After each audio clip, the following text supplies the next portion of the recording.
নমস্কার, আমি অদিতি। শুরু করছি কলকাতা টিভির নতুন অনুষ্ঠান অদিতির সঙ্গে সাদা কালো। যেমনটা রোজ করে থাকি, একটা বিষয়ের অবতারণা আর সেই বিষয়কে নিয়ে অন্তত দুটো ভিন্ন মতামত এনে হাজির করা, যাতে আপনারা আপনার মতটাকে সানিয়ে নিতে পারেন, আবার আপনার যে বিরুদ্ধ মত সেটাও শুনে নিতে পারেন। শুরু করি আজকের বিষয়। তাসলিমা নাসরিন মিথ্যে বলেই চলেছেন কেন? যাব, তবে তার আগে নেব ছোট্ট একটা বিরতি।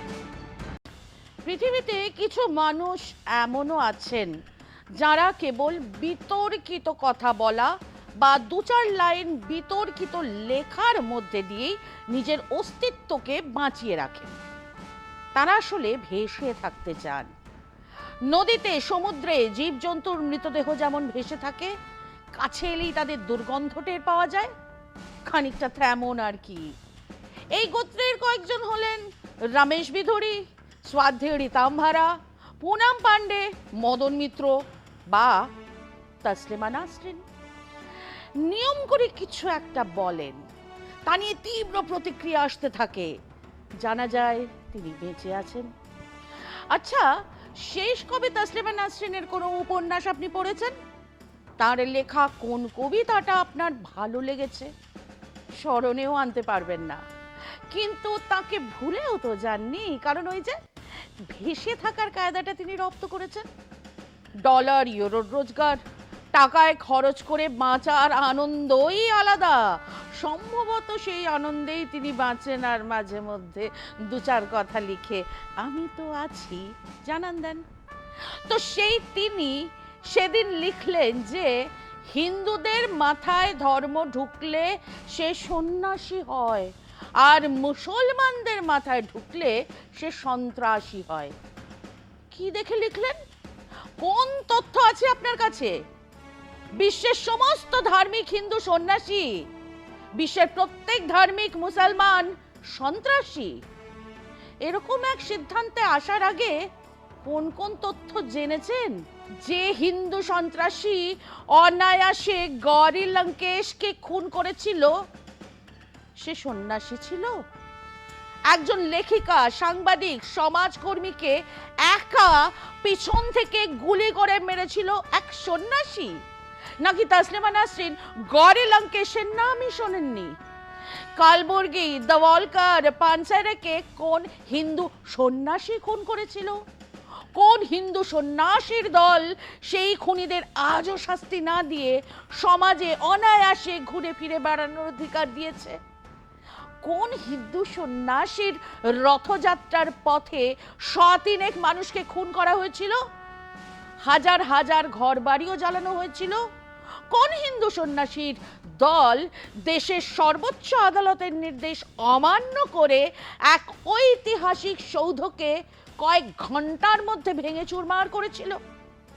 এই সমস্ত লোকজন ভারতের হিন্দু সন্ত্রাসী নয়? তাহলে সন্ত্রাস কাকে বলে তাসলিমা? আসবো, সময় একটা বিরতির, সঙ্গে থাকুন। এবারে আসুন ওর কথার দ্বিতীয় ভাগ নিয়ে আলোচনা করা যাক। তানসেন থেকে বড়ে গোলাম আলী খাঁ সাহেব 5 ওয়াক্তের নামাজ পড়তেন, সব কটা রোজা রাখতেন, ধর্ম নিয়ে আলোচনা করতেন। এরা সন্ত্রাসী ছিলেন? শের শাহ সুরি যুদ্ধ বন্ধ রেখে নামাজ আদায় করতেন, সন্ত্রাসী ছিলেন? উলুগ বেগ তার শাসনকালে 40টার বেশি মাদ্রাসা বানিয়েছিলেন, যার প্রতিটির সঙ্গে ছিল মসজিদ, ইবাদতখানা। পৃথিবীর প্রথম ম্যাপ তৈরি করেছিলেন সেই উলুগ বেগ, বিশাল সূর্য ঘড়ি তৈরি করেছিলেন উলুগ বেগ। তিনি সন্ত্রাসী ছিলেন? গালেব না টুপি ছেড়েছিলেন না নূর, সমস্ত সুন্দরের মধ্যেই তিনি আল্লাহকে দেখতেন। তিনিও সন্ত্রাসী? সন্ত্রাসীর কোনো ধর্ম হয়? কোন ধর্মে মানুষ খুন করার নির্দেশ আছে? কোন ধর্ম শান্তির বিরুদ্ধে কথা বলে? আবার অন্যভাবে বললে, কোন ধর্মের মানুষ সন্ত্রাসী নয়? এমন কোন ধর্ম আছে কি যে ধর্মের মানুষের একজনও সন্ত্রাসী নয়? তাহলে দাঁড়াচ্ছে কি? সন্ত্রাস এক অস্ত্র যা সব ধর্মের মানুষই ব্যবহার করে। কিন্তু প্রশ্ন হলো, কোনো ধর্ম কি মানুষকে সন্ত্রাসী করে তোলে? সন্ত্রাস, দাঙ্গা, সাম্প্রদায়িকতা আসলে ধর্মের বিষয় নয়, এগুলো ধর্মকে ব্যবহার করে ক্ষমতা দখলের অস্ত্র। আমরা জানি, তাসলিমা নাসরিনও জানেন, কিন্তু এখন দেশের হিন্দুত্ববাদীরা ক্ষমতায়, তাদের খুশি করে তিনি তার ভিসার মেয়াদকে চিরস্থায়ী করতে চান, কোনো ক্রমে একটা নাগরিকত্ব চান। তো সেটাই ভিক্ষা করুন, সেটার জন্য এই মিথ্যাচারের প্রয়োজন কি? এবার এই বিতর্কিত কথা কেবল ভেসে থাকার জন্যই উনি বলেছেন এমন নয়। উনি এই কথাগুলো বলেছেন অমিত শাহ বা মোদিজিকে খুশি করতে, এদেশে আশ্রয় পাওয়ার জন্য তেল দিচ্ছেন তিনি। একবার স্থায়ী সমাধান পেয়ে গেলেই আবার অন্য সুর ধরবেন না, এমন গ্যারান্টিও নেই, এবং সেটা দেশের স্বরাষ্ট্র দপ্তরও জানে। কাজেই ওকে আপাতত ঝুলিয়ে রেখে দেবে ভারত সরকার। সে তিনি হিন্দুদের সন্ন্যাসী বলুন বা মুসলমানদের সন্ত্রাসী।